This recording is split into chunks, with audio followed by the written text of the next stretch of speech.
Baiklah, dalam video kali ini saya akan mereview salah satu buku yang berjudul Etnologi dan Pastoral di Indonesia. Buku ini sendiri ditulis oleh John Tondowijoyo, CM. Romo John lahir di Ngawi, ex-Karisidenan Madiun pada tanggal 27 September 1934. Ia berasal dari keluarga KRM T. Tondowijoyo dan R.A. Sutiretno Sosrobusono, di mana ibunya juga masih kerabat dari R.A. Kartini.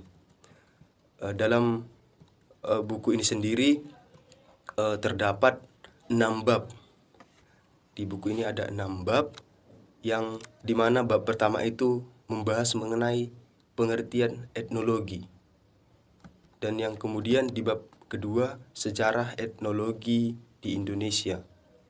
Yang ketiga, asal-usul bangsa Indonesia. Bab yang keempat, suku-suku bangsa Indonesia.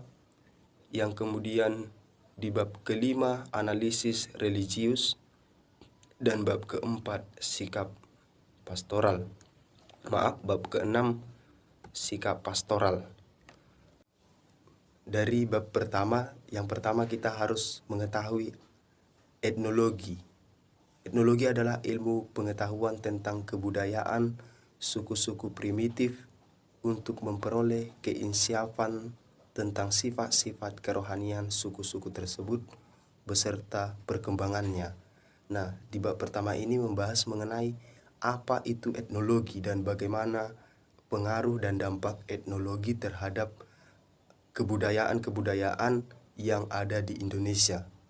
Dan juga kebudayaan merupakan dimensi manusia itu sendiri sebagai pencipta dunia yang di dalamnya terrealisasikan aspek cipta, karsa, serta rasa. Nah, dalam buku Etnologi dan Pastoral di Indonesia ini sangat cocok untuk Indonesia sendiri, sebab buku ini memang pada dasarnya dibuat untuk melihat kekayaan-kekayaan kebudayaan yang ada di Indonesia. Kita tahu bahwa di Indonesia sendiri terdapat begitu banyak budaya-budaya yang tersebar dari Sabang sampai Merauke. Nah, yang kemudian dari bab kedua sendiri bagaimana kepercayaan asli Indonesia. Nah, etnologi seiring dengan lahirnya penjajahan di muka bumi ini, di Indonesia etnologi mulai dikenal seiring dengan masuknya penjajah-penjajah dari Eropa, yakni dari bangsa Belanda sendiri. Kebudayaan asli di Indonesia dibedakan menjadi kebudayaan zaman prasejarah dan kebudayaan zaman sejarah.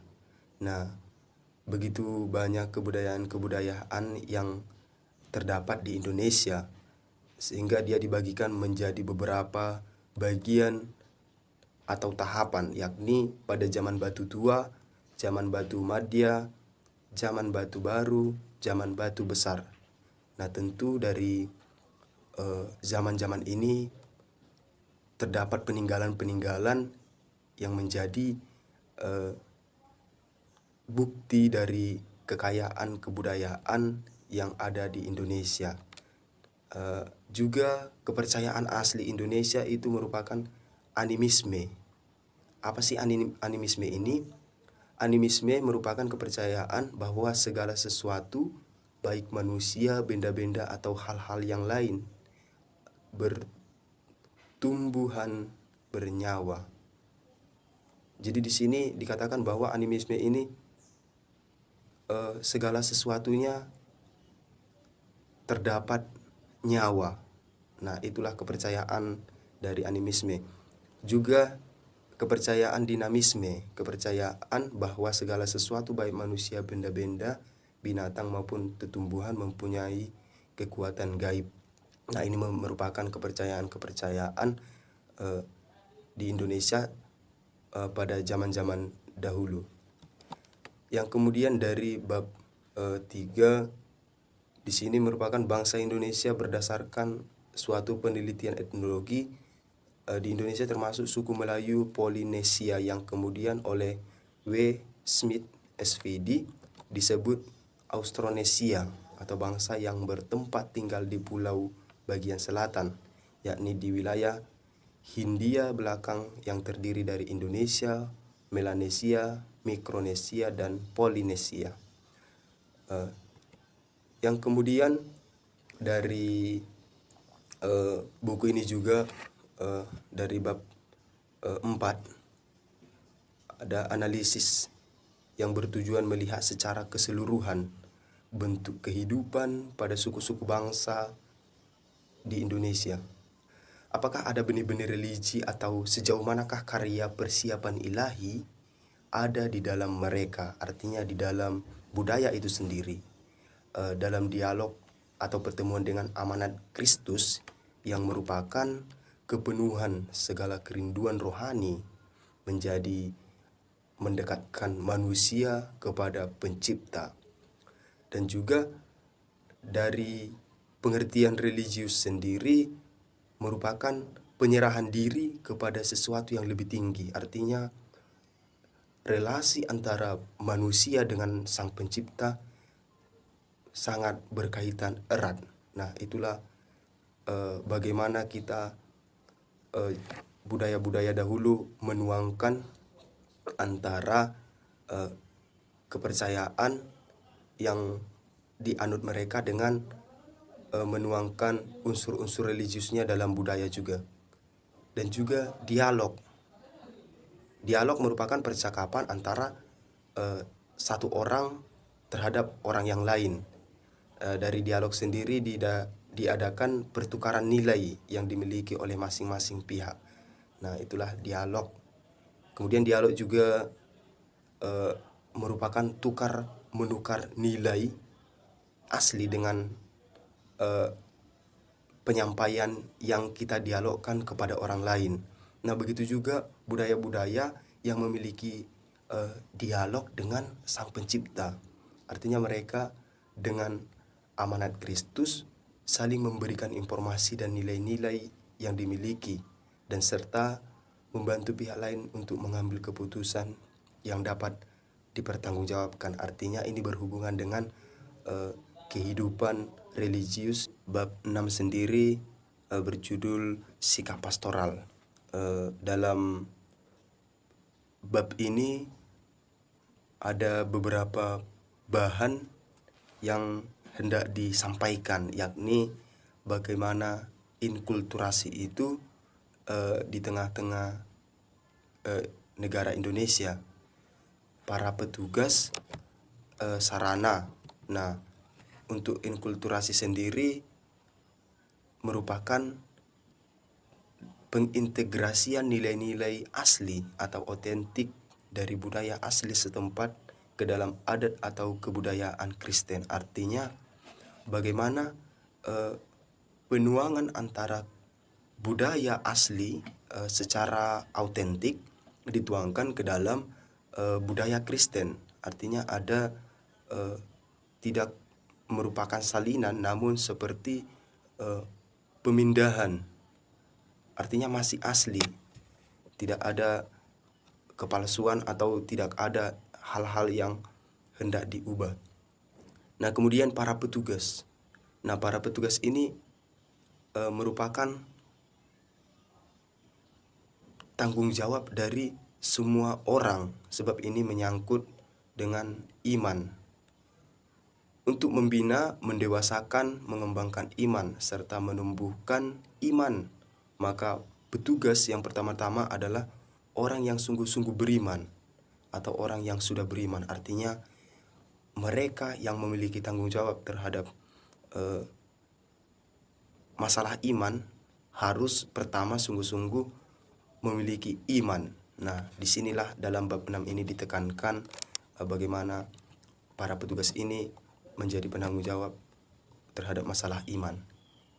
Yang kemudian ada sarana. Nah, dari sarana ini apa yang digunakan supaya manusia sungguh menghayati relasinya dengan Tuhan. Nah, di sini dibuat yang pertama itu adalah kitab suci.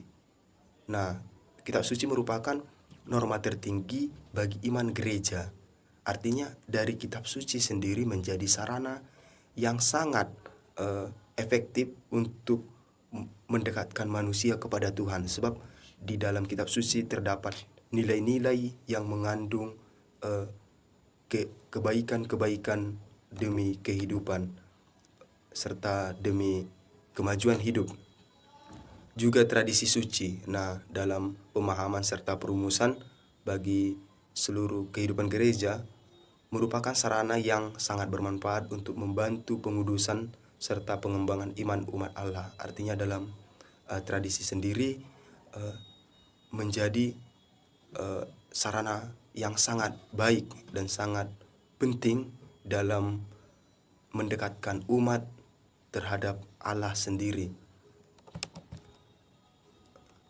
Begitulah yang saya review dari isi buku ini, di mana saya melihat dari nilai-nilai yang penting dari dalam bab itu sendiri. Nah, buku ini juga sangat menarik. Menariknya di mana bahwa buku ini mampu menjadi pegangan bagi kita semua. Sebab buku ini sangat baik untuk melihat bagaimana sih situasi, keadaan, budaya-budaya yang ada di Indonesia ini. Dan buku ini juga sangat cocok dibaca oleh semua kalangan. Sebab dari bahasa dan tulisan yang ada di buku ini merupakan bahasa-bahasa sederhana yang sangat mudah dipahami oleh semua orang. Buku ini merupakan cetakan pertama, di mana cetakan pertama ini dilaksanakan pada tahun 1992. Nah, buku ini juga diterbitkan oleh penerbit Nusa Indah ND. Buku ini sangat menarik. Dari buku ini sendiri mampu menambah pemahaman dan wawasan yang sangat penting.